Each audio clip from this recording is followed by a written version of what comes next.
সদ্য সমাপ্ত পাকিস্তান সফরে লাল বলের ক্রিকেটে স্বাগতিকদের হোয়াইট ওয়াশ করেছে বাংলাদেশ। সেই সিরিজ থেকে প্রাপ্ত আত্মবিশ্বাস আসন্ন ভারত সিরিজে বাড়তি অনুপ্রেরণা দেবে এমনটাই বলেছেন বাংলাদেশের একাধিক ক্রিকেটার। তবে সৌরভ গাঙ্গুলী মনে করেন, প্রতিপক্ষ হিসেবে পাকিস্তানের চেয়ে অনেক বেশি চ্যালেঞ্জিং হবে ভারত। পাকিস্তানকে হারালেও ভারতে এসে বাংলাদেশ সিরিজ জিততে পারবে না বলেই মনে করেন ভারতের সাবেক এই অধিনায়ক। সৌরভ বলেন, পাকিস্তানে গিয়ে ওদের হারানো সহজ নয়। তাই সিরিজ জেতার জন্য বাংলাদেশকে শুভেচ্ছা। কিন্তু ভারতে খেলা সম্পূর্ণ আলাদা। ঘরের মাঠে হোক বা বিদেশে, ভারত খুবই শক্তিশালী দল। তাই আমি বাংলাদেশের কোনো আশা দেখছি না ভারতই সিরিজ জিতবে। সৌরভের মতে, পাকিস্তানের বর্তমান দল আগের মতো নেই।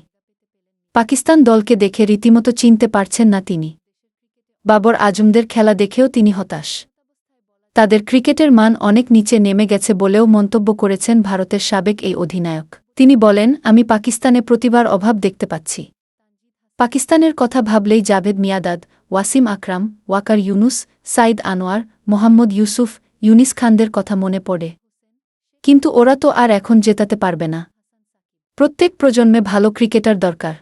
ভারতের মাটিতে ওয়ানডে বিশ্বকাপ, ওয়েস্ট ইন্ডিজে টি-20 বিশ্বকাপ ও তারপর বাংলাদেশের বিপক্ষে ওদের যে খেলা দেখলাম, তা থেকেই প্রমাণিত যে ভালো ক্রিকেটার উঠে আসছে না। ওদের এই দিকে নজর দেওয়া উচিত।